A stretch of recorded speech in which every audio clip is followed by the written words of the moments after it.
The air over Ayungin Shoal crackled with tension. A lone, rust-streaked Philippine supply boat, encircled by Chinese Coast Guard vessels, pushed forward to resupply Marines on the BRP Sierra Madre, a fragile outpost of sovereignty. Chinese ships formed a floating wall, water cannons at the ready. This was not a battle of equals, but a test of nerve. The Filipino captain's calm defiance echoed against blaring Chinese warnings. For Filipinos, this was more than a mission. It was a fight for national identity and rights. The world saw a small boat against a fleet. Filipinos saw their flag refusing to be lowered. The standoff at Ayungin Shoal was a wake-up call, making maritime security personal for every Filipino. It underscored a hard truth. Courage alone cannot secure the nation's waters. The Philippines needs a modern, capable navy to hold the line drawn in the turquoise waters. The question now: how will the nation answer this challenge? The arrival of the BRP Jose Rizal and BRP Antonio Luna marked a leap forward for the Philippine Navy. These modern frigates, equipped with guided missiles and advanced sensors, symbolized a new era. Yet two ships cannot patrol one of the world's longest coastlines or its vast exclusive economic zone. Maintenance and crew rotations mean only one frigate might be at sea at any time, sometimes none. This leaves huge gaps in surveillance and response. Adversaries can simply wait for the Navy to leave before resuming their activities. The problem is scale quality without quantity is not enough. The two frigates are a fantastic start, but they are only the beginning. Relying on just two ships is like guarding a fortress with two sentinels, stretched too thin to deter. The challenge for defense planners is clear. Intent must be matched by capacity. The journey of naval modernization has only just begun. The next steps will define the nation's future at sea. The Philippine Navy has moved from managed decline to recovery. The first phase of modernization replaced decrepit ships, restoring basic operational capability. The Jose Rizal-class frigates brought the Navy into the 21st century, but recovery is not deterrence. Deterrence means having a force strong enough to make any aggressor think twice. It requires a fleet that can absorb a first hit and still fight back. Today, the Navy is caught between recovery and true deterrence. Two modern frigates are not enough to change an adversary's calculus. The next step is strategic fleet building, not just replacing old ships, but creating a balanced, robust force. The goal: prevent conflict before it starts. The Navy must now shift from survival to shaping the security environment. Only then can it truly defend the nation's sovereignty. True maritime security demands more than a few high-end warships. It requires a layered fleet, like a castle with multiple defenses.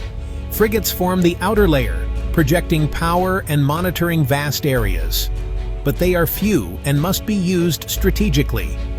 The middle layer is the domain of corvettes, smaller, affordable, and numerous, handling daily patrols and gray zone challenges. Corvettes free up frigates for critical missions and form the backbone of deterrence.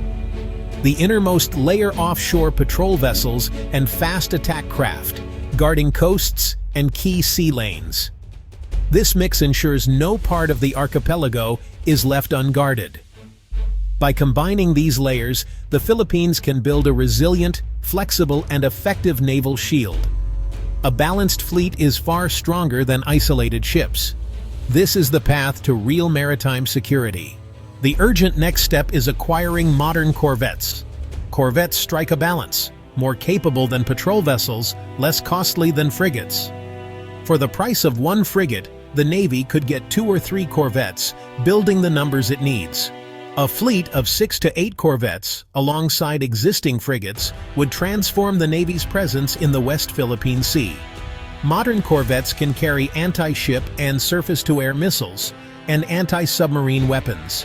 They are versatile workhorses, able to handle patrols, combat, and crisis response.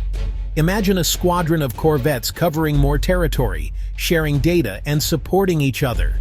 making the fleet more resilient and harder to intimidate. This distributed strength is a true deterrent. Corvettes would shift the Navy from symbolic presence to persistent control. They would free up frigates for strategic missions and maintain constant watch over key areas. Investing in corvettes is not just buying ships, it's buying a sustainable strategy. This is the essential next piece in building a Navy that can truly defend the nation. The new frigates highlight two critical gaps: air defense and anti-submarine warfare. Current ships can defend themselves, but lack the ability to protect a group or territory from coordinated air attacks. This air defense gap leaves the fleet vulnerable to aircraft and long-range missiles. The next warships must have advanced surface-to-air missiles and powerful radars to create a protective bubble. The second gap: anti-submarine warfare. The South China Sea's depths are perfect for enemy submarines, and the Navy's ability to detect them is limited. Building this capability requires helicopters, towed sonars, and undersea sensors. The next phase must focus on acquiring corvettes and helicopters for anti-submarine roles. Closing these gaps will make the Navy far more survivable and confident in modern warfare. Only then can the fleet operate securely under any threat. Choosing where to buy new warships is a strategic decision shaping alliances and long-term security. The Philippines needs partners who offer not just ships, but support, technology transfer, and shared values. South Korea has proven reliable, delivering the Jose Rizal-class frigates on time and to high standards. Continuing this partnership would strengthen ties between key Indo-Pacific allies. Japan is another strong option, with advanced technology and a growing security role in Southeast Asia.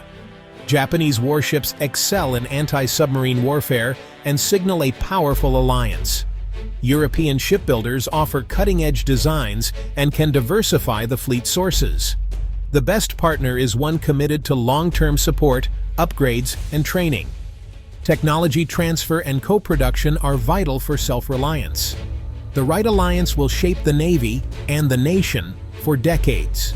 The Philippines can learn from Vietnam and Indonesia's approaches to maritime security.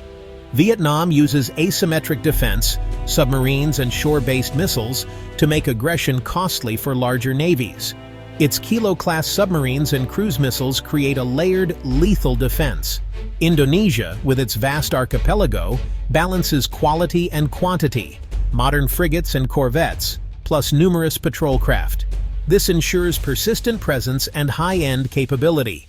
The lesson combines asymmetric tools with a balanced fleet and local shipbuilding. The Philippines needs both Vietnam's deterrent edge and Indonesia's patrol strength. Submarines, shore-based missiles, corvettes, and patrol vessels must all play a role. The challenge is blending these strategies to fit Philippine needs, geography, and alliances. The path is mapped. Now Manila must chart its own course.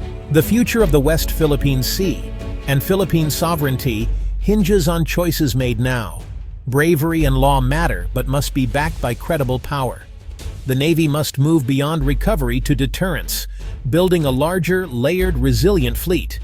Acquiring modern corvettes is the critical next step, providing numbers and capabilities for persistent presence. Closing gaps in air defense and anti-submarine warfare is essential for survival in modern conflict. This effort requires strong alliances, partners who share a vision for a free and open Indo-Pacific. Technology transfer and local shipbuilding are keys to true self-reliance. Joint training with allies will ensure Filipino sailors match their new ships' potential. The path ahead demands investment, political will, and vision. The cost of inaction is the slow erosion of sovereignty and resources. The world is watching. Allies are ready. Adversaries are testing resolve. The time for decisive action is now, so the Philippines can secure its place as a strong, sovereign maritime nation.